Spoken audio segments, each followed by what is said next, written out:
আসসালামু আলাইকুম প্রিয় দর্শক, বাংলাদেশে যে নির্বাচনটা হতে যাচ্ছে আগামী 3 সপ্তাহের কম সময়, এই সময়ের মধ্যে সেই নির্বাচনে কারা ক্ষমতায় আসবে এবং তারা কিভাবে দেশ চালাবে, এটা নিয়ে কিন্তু নানা ধরনের আলাপ আলোচনা চলছে। ইলেকশন হয়ে গেলে কেউ না কেউ তো বিজয়ী হবে, যারা বিজয়ী হবেন তারা দেশটা কিভাবে চালাবেন, এটা নিয়ে কি আপনি একবার ভেবেছেন? আপনি কিভাবে চান? আপনি কি ধরনের একটা সরকার চান? সেই সরকারটার ক্যারেক্টার কেমন হবে, এটা নিয়ে আপনার একটা পছন্দ আছে, আপনার একটা চিন্তা আছে। তা আপনি যাকে ভোট দিবেন, আপনি কি মনে করেন আপনার চিন্তাটা তারা ক্যারি করবে, তারা বয়ে বেড়াবে, তারা সেটা সে আলোকে কাজ করবে? এটা নিয়ে আমার মনে হয় এখন থেকে আমাদের সোচ্চার হওয়া উচিত, আমাদের বলা উচিত যে আমরা আসলে কি ধরনের সরকার চাই। দেখুন, আজকে মির্জা ফখরুল ইসলাম আলমগীর, মানে দেশের প্রধান যে দলটা এই মুহূর্তে আছে বিএনপি, তার যিনি মহাসচিব, তিনি আজকে একটা অনুষ্ঠানে বক্তৃতা দিচ্ছিলেন এবং এই অনুষ্ঠানটা ছিল জিয়াউর রহমানের 90তম জন্মবার্ষিকী উপলক্ষে আয়োজিত একটা অনুষ্ঠান। সেখানে মির্জা ফখরুল ইসলাম আলমগীর কিছু কথা বলেছেন। সেই কথাটাকে আমি কথাগুলো আপনাদের একটু বলতে চাই। উনি বলেছেন যে এই নির্বাচনে নির্ধারিত হবে দেশ লিবারেল ডেমোক্রেসির হাতে থাকবে নাকি উগ্রপন্থী রাষ্ট্র বিরোধীদের দখলে যাবে। মানে লিবারেল ডেমোক্রেসি মানে কি? উদার গণতন্ত্রী। মানে দেশটা কি উদার গণতন্ত্রীদের হাতে থাকবে নাকি উগ্রপন্থী রাষ্ট্র বিরোধীদের দখলে যাবে? দুটো অপশন উনি দিয়েছেন। আসলে কি এই মুহূর্তে আমরা এই দুটো অপশনের সামনে দাঁড়িয়ে আছি, মানে আমরা ভোটাররা? এটা নিয়ে কিন্তু আমার একটা কথা আছে। যেমন লিবারেল ডেমোক্রেসি মানে উদার গণতন্ত্রী, ওনারা নিজেদেরকে দাবি করছেন যে ওনারা হলেন উদার গণতন্ত্রী। আর উগ্রপন্থী রাষ্ট্রবিরোধী কারা? ওনারা কি ইঙ্গিত করছেন জামাত ইসলামের কথা? জামাত ইসলাম উগ্রপন্থী হতে পারে, উগ্র ডানপন্থী এটাও হতে পারে। রাষ্ট্রবিরোধী কিভাবে, এটা আমার কাছে কিন্তু ক্লিয়ার না। এটা আমার কাছে আসলেই ক্লিয়ার না। আসলে রাষ্ট্রবিরোধী জিনিসটা কি, এটাও আমার কাছে ক্লিয়ার না। মানে এগুলো কি জাস্ট বলার জন্য বলা হয় নাকি এগুলির পেছনে আসলে কিছু আছে? দেখুন, উনি এই জিনিস আরো যদি আমাকে ডিটেল বলি, উনি আরো ডিটেলে কি বলেছেন সেটুকু আপনাদের পড়ে শোনাই, তারপরে আমি মন্তব্য করছি। উনি বলেছেন যে আজকে আমাদের এই পরীক্ষাটা খুব কঠিন পরীক্ষা। এই নির্বাচনে নির্ধারিত হবে দেশকে লিবারেল ডেমোক্রেসির হাতে থাকবে নাকি উগ্রপন্থী রাষ্ট্রবিরোধী লোকদের মধ্যে থাকবে। আমাদের অবশ্যই উদারপন্থী রাস্তা বেছে নিতে হবে, গণতন্ত্রের রাস্তা বেছে নিতে হবে, মানুষের কল্যাণের রাস্তা বেছে নিতে হবে। কথাগুলো শুনতে আসলে ভালোই শোনায়। অবশ্যই আমরা উদারপন্থী চাই, অবশ্যই আমরা লিবারেল ডেমোক্রেসি চাই। মানেটা কি? লিবারেল ডেমোক্রেসি অর্থটা কি? মানে গণতন্ত্রের ক্ষেত্রে উদারনৈতিক একটা চিন্তা, মানে তুমিও গণতন্ত্রের কথা বলবে, আমিও গণতন্ত্রের কথা বলবো। তোমার বক্তব্য আর আমার বক্তব্যের মধ্যে বিরোধ থাকতে পারে, কিন্তু আমার সঙ্গে তোমার কোনো বিরোধ থাকবে না। আমাদের নীতির বিরোধ থাকতে পারে, ব্যক্তির বিরোধ থাকবে না। আমি তোমার গলা টিপে ধরবো না, আমি তোমার কথা শুনবো। তুমি কি বলতে চাও সেটা আমি শুনবো, আমি কি বলতে চাই সেটাও তুমি শুনবে। তারপর আমরা দুজনের বক্তব্য নিয়ে জনগণের সামনে যাব, জনগণ যেটাকে ভালো মনে করে সেটাই হবে। এই হচ্ছে লিবারেল ডেমোক্রেসি। হচ্ছে কি তাই?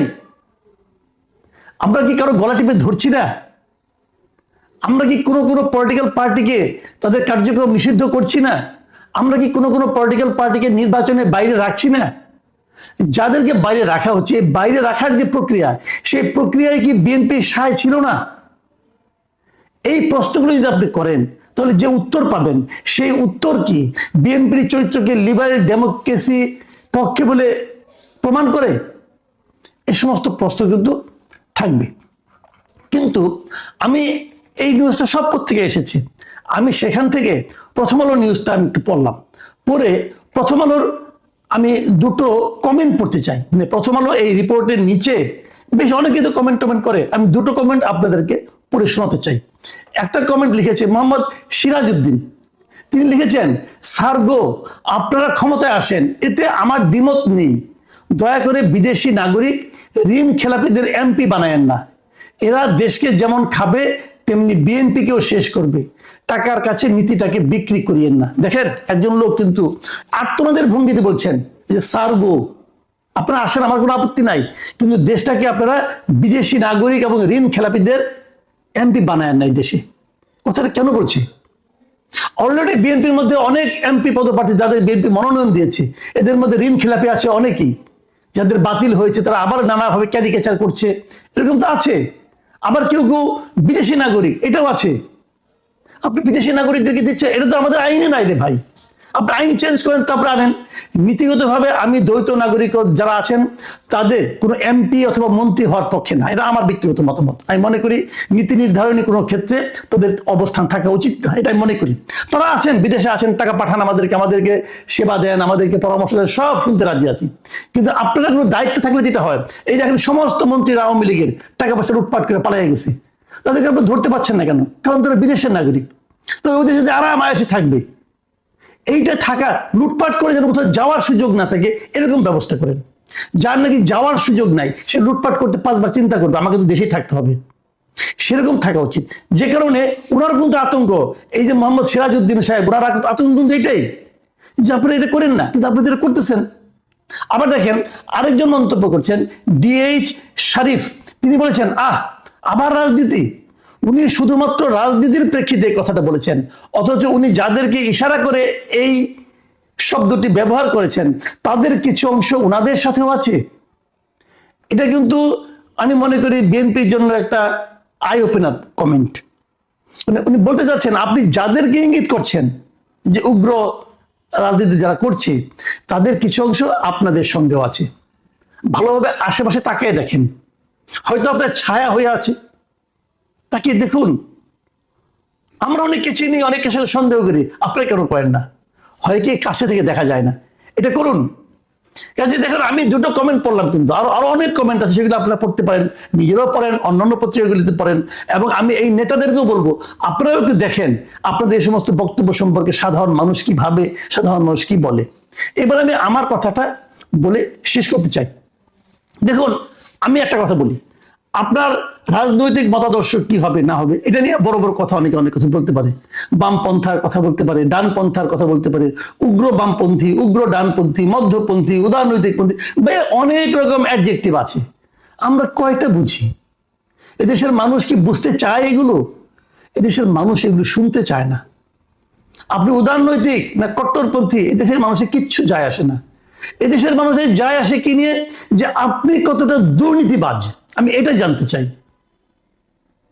আপনি যখন একটা কাজ করতে যাবেন, 100 টাকার কাজ করতে যাবেন, আপনি সেখানে কয় টাকায় চুরি করবেন, এটা আমরা জানতে চাই।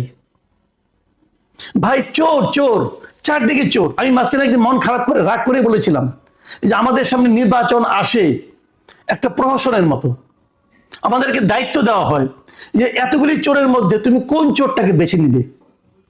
এটা আমরা চাই না। আমরা ছোট চোর বড় চোর চাই না। দেশটাকে ভালোবাসি এমন একটা নেতা তো দেখলাম না রে ভাই। এমপি হওয়ার পর অর্থনৈতিক অবস্থা ফুলে ফেপে ডাবল, 3 গুণ, 20 গুণ, 100 গুণ হয় না, এমন একজন নেতা তো দেখলাম না রে ভাই।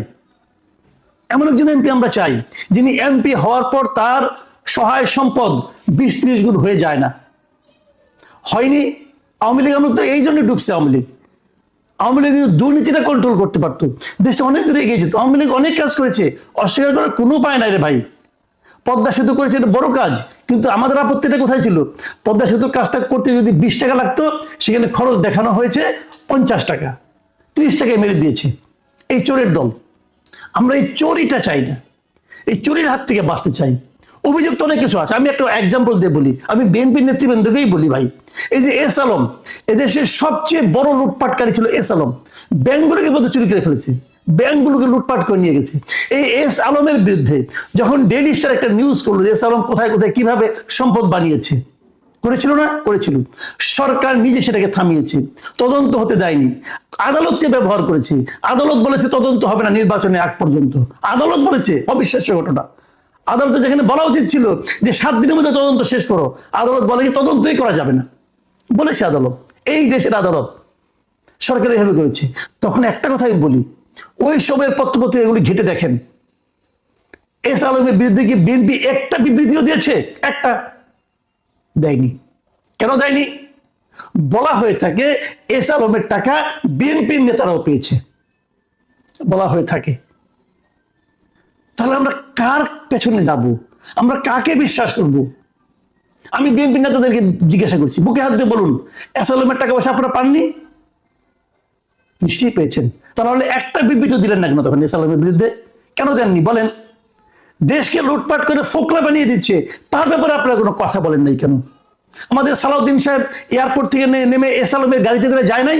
এবার পরে উনি বিবৃতি দিয়েছে যে না, আমি জানতাম না, বুঝতাম না। ভাই, এগুলি বলার জন্য বলা, এগুলি আমরা বুঝি। এই যে কোথাও একটা গাঁটছড়া তো ভাই আছে।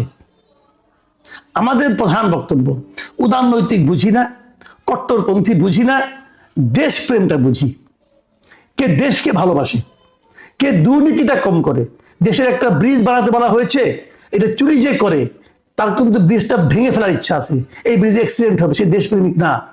যে চুরি কম করে সেরকম লোককে আমরা চাই। আপনারা বলেন, ঘোষণা দেন যে আমরা যদি ক্ষমতায় যাই, যদি কোনো দুর্নীতিবাজকে দুর্নীতি ধরতে পারি, তাকে আমরা সর্বোচ্চ সাজা দেব। বলেন, কখনো পেরেছেন? দুইবার তো ক্ষমতা ছিলেন, নিজেদের দলের কোন একজন দুর্নীতিবাজের বিরুদ্ধে অ্যাকশন নিতে পেরেছেন? যদি আগামীতে পারেন, সেই প্রতিশ্রুতি দেন, সেই অঙ্গীকার করেন, তাহলে আমরা আপনাকে মনে করব যে আপনার হাতে দেশ নিরাপদ। আওয়ামী লীগেরও নীতি নৈতিকতা, তাদের ঘোষিত কথাবার্তা এরকম মিষ্টি মিষ্টি ছিল, কিন্তু তাদের দেশের কোনো উপকার হয়নি। প্রিয় দর্শক, আমরা চাইব যে আমরা কি চাই, এটা আমাদের দলগুলো, আমাদের রাজনৈতিক নেতৃবৃন্দ